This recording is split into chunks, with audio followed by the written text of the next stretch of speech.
சாய்ராம் ஜெய ஸ்ரீ சாய்ராம், ஜெய் சாய்ராம் எங்கள் ஸ்ரீ சாய்ராம். ஓம் சாய்ராம். சாய் அன்பர்களுக்கு என் பணிவான வணக்கங்கள்.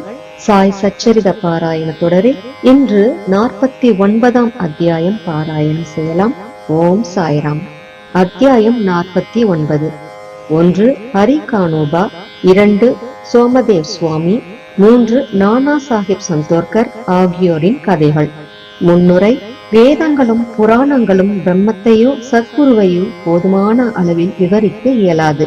அவ்வாறெனில் ஏதுமறியாதவர்களாகிய நாம் எங்கனும் நமது சத்குரு சாய்பாபாவை விவரிக்க இயலும். இந்த விஷயத்தில் அமைதியாக இருப்பதே சிறந்தது என்று எண்ணுகிறோம்.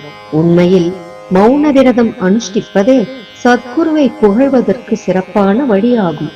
ஆனால் சாய்பாபாவினது நல்ல பண்புகள் மௌன விரதத்தை மறக்கச் செய்து நம்மை பேசுமாறு ஊக்குவிக்கின்றன. நண்பர்கள், உறவினர்கள் இவர்களும் நம்மோடு இருந்து உண்ணவில்லையாயின் நல்ல ருசியான உணவு கூட நமக்கு சுவையாக இருப்பதில்லை. ஆனால் அவர்கள் நம்முடன் சேர்ந்து உண்பார்களானால் அவைகள் இன்னும் அதிக சுவையை பெறுகின்றன. சாய் லீலைகள் என்ற ரூபத்தில் உள்ள அமிர்தமான சாய் லீலாமிருதமும் இது போன்றதே. அமிர்தத்தை நாம் மட்டுமே தனியாக உண்ண முடியாது. நண்பர்களும் சகோதரர்களும் நம்முடன் சேர வேண்டும். எவ்வளவு அதிகமோ அவ்வளவு நலம். இக்கதைகளுக்கு தெய்வீக உணர்ச்சியூட்டுவதும் தம் விருப்பப்படியே அவைகளை எழுதுமாறு செய்வதும் சாய்பாபா அவர்களே ஆகும். பரிபூர்ண சரணாகதி அடைவதும் தியானிப்பதும் மட்டுமே நமது கடமை. சிரேஷ்டாடனம், பிரதிஜை, தியாகம், தர்மம் இவை எல்லாவற்றையும் விட தவம் இருத்தல் நல்லது. தவம் இருத்தலை காட்டிலும் ஹரியை தொழுவது நலம். இவை எல்லாவற்றையும் விட சத்குருவை தியானிப்பது மிகச் சிறந்தது.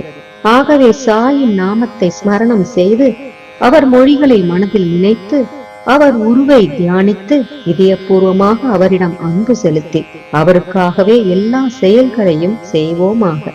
சம்சார பந்தத்திலிருந்து விடுபட இதைவிட வேறு சிறந்த வழி இல்லை. மேலே கூறியவாறு நமது கடமையை செய்தோமானால் சாயி நமது விடுதலைக்கு உதவ கட்டுப்பட்டவர். இப்போது இந்த அத்தியாயத்தின் கதைக்கு வருவோம். ஹரி கானோபா. பம்பாயை சேர்ந்த ஹரி கானோபா என்பவர் தனது நண்பர்கள், உறவினர்கள் மூலம் பாபாவின் பல லீலைகளை கேள்வியுற்றார். அவர் ஒரு சந்தேக பிராணியாக இருந்ததால் அவற்றை நம்பவில்லை. அவர் பாபாவை தாமே பரீட்சிக்க விரும்பினார். எனவே சில பம்பாய் நண்பர்களுடன் ஷீரடிக்கு வந்தார். ஜருகை தலைப்பாகையும் காலில் 2 புதிய காலணிகளையும் அணிந்திருந்தார். பாபாவை தொலைவிலிருந்து கண்ட அவர் அவரிடம் சென்று விழுந்து பணிய எண்ணினார். அவரது புதிய காலணிகளை என்ன செய்வதென்று தெரியவில்லை. எனினும் திறந்த வெளியில் ஒரு மூலையில் சென்று அவைகளை வைத்துவிட்டு மசூதிக்குள் சென்று பாபாவின் தரிசனத்தை பெற்றார். பாபாவை பக்தியுடன் வணங்கி உதி, பிரசாதம் இவைகளை பெற்றுக்கொண்டு திரும்பினார். அங்கு மூலையில் வைத்திருந்த காலணிகள் மறைந்து போயிருந்ததை அவர் கண்டார். அவைகளுக்காக வீணாக தேடிய பின் தான் இருந்த இடத்துக்கு மிகவும் மனமுடைந்து போய் திரும்பினார். குளித்து வழிபட்டு நைவேத்தியம் சமர்ப்பித்து விட்டு உணவுக்காக அமர்ந்தார். ஆயினும் அவ்வளவு நேரமும் காலணிகளை தவிர வேறொன்றையும் பற்றி அவர் நினைக்கவில்லை. உணவை முடித்து கொண்ட பின் கை கழுவுவதற்காக வெளியே வந்தபோது ஒரு மராத்திய பையன் அவரை நோக்கி வந்து கொண்டிருந்தான். அவனது கையில் ஒரு கோல் இருந்தது.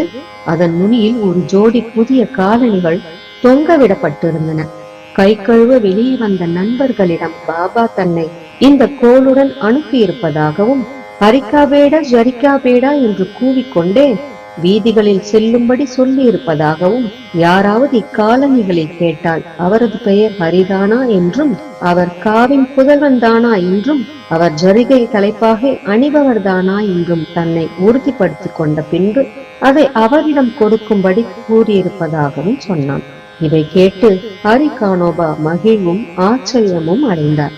அவர் பையனிடம் சென்று காலணிகள் தம்முடையவையே என்றார். தனது பெயர் ஹரி என்றும் தாம் காவின் கனோபா புதல்வன் என்றும் கூறி ஜரிகை தலைப்பாகையையும் காண்பித்தார். பையன் திருப்தியடைந்து அவரிடம் காலணிகளை திருப்பி கொடுத்து விட்டான். தனது ஜரிகை தலைப்பாகை வெளியில் அனைவருக்கும் தெரியுமாறு இருந்தது. எனவே பாபாவும் அதை கண்டு இருக்கலாம். ஆனால் தன் பெயர் ஹரி என்பதும் கானோபாவின் மகன் என்றும் தான் முதன்முறையாக இப்போதுதான் ஷீரடிக்கு வந்திருப்பதால் பாபா எங்கனம் அறிந்திருக்க கூடும் என மனதில் நினைத்து வியந்தார். வேறு எவ்வித குறிக்கோளும் இன்றி பாபாவை சோதிக்கும் ஒரே நோக்கத்துடன் மட்டுமே அவர் ஷீரடிக்கு வந்தார். இந்நிகழ்ச்சியால் பாபா ஒரு மிக பெரும் சத்புருஷர் என்று அவர் அறிந்து கொண்டார். அவர் விரும்பியதை அறிந்து கொண்டு திருப்தியுடன் வீடு திரும்பினார். சோமதேவ் சுவாமி பாபாவை சோதிக்க வந்த மற்றொரு மனிதரின் கதையை இப்பொழுது கேளுங்கள். ராகா சாஹிப்பின் சகோதரரான பாய்ஜி நாக்பூரில் தங்கியிருந்தார். 1906 இமயமலை சென்றிருந்த போது கங்கோத்ரி பள்ளத்தாக்கில் உள்ள உத்தர்காசியில் ஹரித்வாரை சேர்ந்த சோமதே சுவாமி என்பாருடன் அறிமுகமானார். இருவரும் ஒருவர் மற்றவரின் பெயரை தங்கள் நாட்குறிப்பேட்டில் எழுதி கொண்டனர். 5 ஆண்டுகளுக்கு பின் சோமதே சுவாமி பாயிஜியின் விருந்தினராக நாக்பூருக்கு வந்தார். பாபாவின் லீலைகளை கேட்டு மகிழ்வேதினார். ஷீரடிக்கு சென்று பாபாவை காண அவருக்கு ஒரு பெரும் ஆசை எழுந்தது. பாயிஜியிடம் இருந்து அறிமுக கடிதம் ஒன்று பெற்றுக்கொண்டு ஷீரடிக்கு கிளம்பினார். மன்மாட் கோபர்காவன் இவைகளை கடந்ததும் ஒரு வண்டி அமர்த்தி கொண்டு ஷீரடிக்கு போனார்.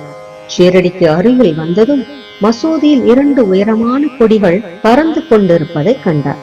வெவ்வேறு ஞானிகளிடம் வெவ்வேறு விதமான குணாதிசயங்களும் வெவ்வேறு வாழ்க்கை முறைகளும் வெவ்வேறு புற பரிவாரங்களும் இருப்பதை நாம் பொதுவாக காண்கின்றோம். ஆயின் இப்புற சின்னங்கள் அந்த ஞானிகளின் தகுதிகளை எடை போடுவதற்கு உகந்த அளவுகோல் ஆகா. ஆனால் சோமதே சுவாமியின் விஷயத்தில் அது வேறு விதமாக இருந்தது. கொடிகள் பறப்பதை அவர் கண்டவுடனே, ஞானி ஒருவர் கொடிகள் மீது ஏன் ஆர்வம் வைக்க வேண்டும்? இது துறவையா உணர்த்துகிறது? இது அந்த ஞானி புகழுக்காக ஏங்குவதை அல்லவா உணர்த்துகிறது என எண்ணினார். இவ்வாறாக அவர் தமது ஷீரடி விஜயத்தை ரத்து செய்ய விரும்பி தாம் திரும்பி போக போவதாக கூட வந்த சக பயணிகளிடம் கூறினார். அவர்கள் அதற்கு, பின் இவ்வளவு தூரம் நீங்கள் ஏன் வர வேண்டும்? கொடியை கண்டே தங்கள் மனம் கலக்கம் வரும்பொழுது ஷீரடியில் ரதம், பல்லக்கு, குதிரை மற்றும் பல பரிவாரங்களை எல்லாம் கண்டால் தங்கள் மனம் எவ்வளவு நிலைக்குலையும் என்றார்கள்.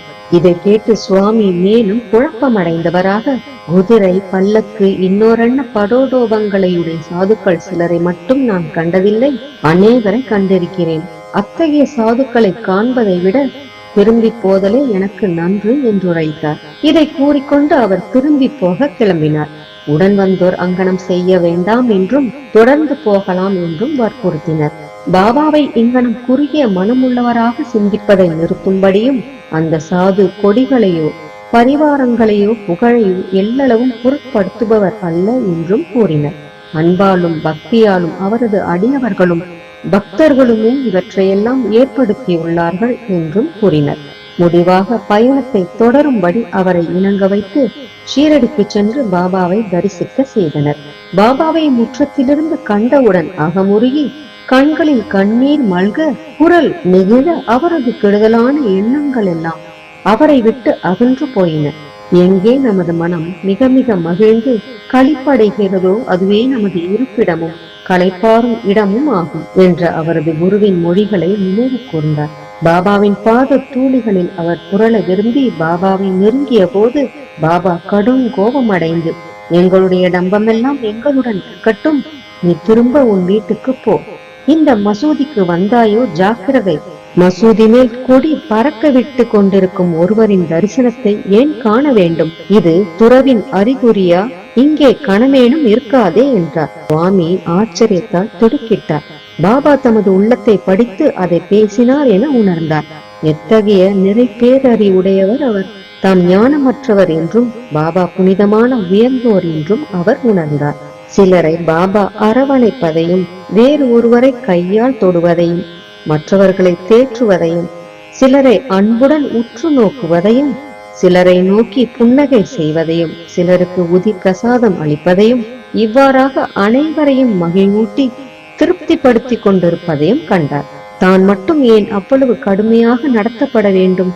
அதை பற்றி அவர் தீவிரமாக சிந்தித்து தமது அந்தரங்க எண்ணமே பாபாவின் நடத்தையில் எதிரொலிப்பதை உணர்ந்து இதையே ஒரு பாடம் என கருதி முன்னேற வேண்டும் என நினைத்தார். பாபாவின் கோபம் மறைமுகமாக ஆசீர்வாதமே. பிற்காலத்தில் பாபாவின் மீது அவருக்குள்ள நம்பிக்கை உறுதிப்படுத்தப்பட்டு பாபாவின் ஒரு முற்றிலும் பற்றுறுதியுள்ள அடியவராக ஆனார் என்று சொல்ல தேவையில்லை. நானா சாஹிப் சந்தோர்கர். நானா சாஹிப் சந்தோர்கரின் கதையுடன் ஹேமந்த் பந்த் இந்த அத்தியாயத்தை முடிக்கிறார்.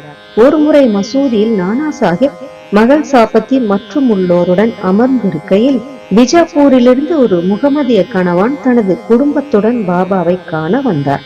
கோஷா பர்தா அணிந்த பெண்மணிகளை கண்ட நானா அப்பால் போய்விட விரும்பினார். ஆனால் பாபா அவர் அங்கனம் செய்வதை தடுத்து விட்டார். பெண்மணிகள் வந்து பாபாவை தரிசனம் செய்தனர். பாபாவின் பாதங்களை வணங்கும் முகமாக அவர்களில் ஒருத்தி முகத்திரையை எடுத்து வணங்கிவிட்டு பிறகு மூடும் போது நானா சாஹிப் அவளது முகத்தை கண்டு அவளது அபூர்வ அழகின் கவர்ச்சியால் பாதிக்கப்பட்டவராய் அவளது முகத்தை மீண்டும் காண விரும்பினார். அப்பெண்மணி அந்த இடத்தை விட்டு அகன்றதும் நானாவின் மனக்குழப்பத்தை அறிந்து கொண்டு பாபா அவரை நோக்கி, நானா, நீ ஏன் வீணாக கலங்குகிறாய்? புலன்கள் அவைகளுக்கிடப்பட்ட பணியை அல்லது கடமையை செய்யட்டும். நாம் அவைகளின் வேலையை குறுக்கிட வேண்டாம். கடவுள் இவ்வழகிய உலகத்தை படைத்துள்ளார். அதன் அழகை பாராட்ட வேண்டியது நமது கடமையாகும். மனம் மெதுவாக படிப்படியாக அமைதியுறும். முன்கதவு திறந்திருக்கும் பொழுது பின் வழியாக ஏன் செல்ல வேண்டும்? உள்ளம் தூய்மையாக இருக்கும் இடத்து எவ்வகையிலும் எவ்வித கஷ்டமும் இல்லை.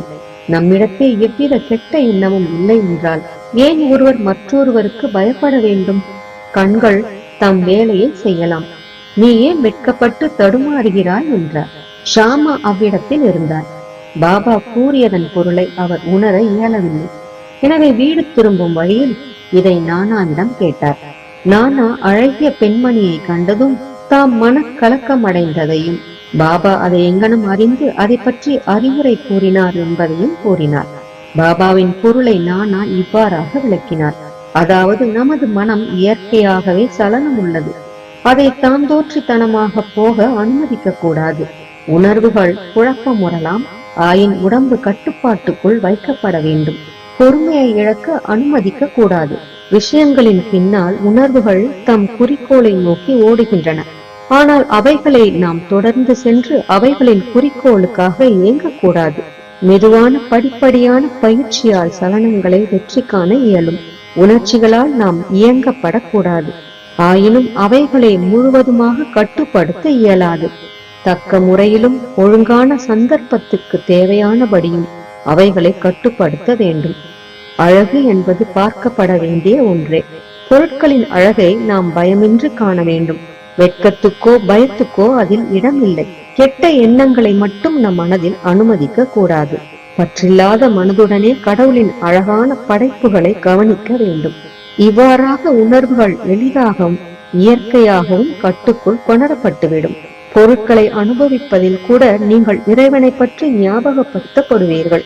வெளி உணர்வுகளை கட்டுக்குள் வைத்து மனம் லட்சியத்தை ஓடி தொடர அனுமதிக்கப்பட்டு அவைகள் பால் பற்று கொண்டிருப்பின் ஜனன மரண சுழல் முடிவுறாது. புலன் உணர்வுகளின் விஷயங்கள் தீமையானது. விவேகம் என்னும் சாரதியை கொண்டு நாம் மனதை கட்டுப்படுத்தி உணர்வுகளை தாறுமாறாக அலைய விடாமல் இருப்போம்.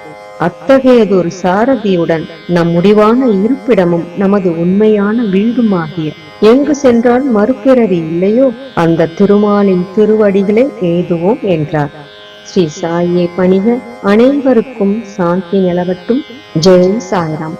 சாய் சச்சரிதம் படிப்பதாலும் கேட்பதாலும் நமக்கு மன நிம்மதியும் மன நிறைவும் கிடைப்பது மட்டுமல்லாமல் இதை கேட்பவர்களின் அனைத்து ஆழ்மன துயரங்களும் நீங்கி அனைவரும் எல்லா நலன்களையும் பெற்று மிகவும் சிறப்பான மகிழ்ச்சியான நிம்மதியான ஆரோக்கியமான வாழ்க்கை வாழ நம் சாய்பாபா நம் அனைவரையும் ஆசீர்வதிக்கட்டும். ஜெய் ஜெய் சாய்ராம். சாய்ராம். ஜெய ஸ்ரீ சாய்ராம். ஜெய் சாய்ராம். எங்கள் ஸ்ரீ சாய்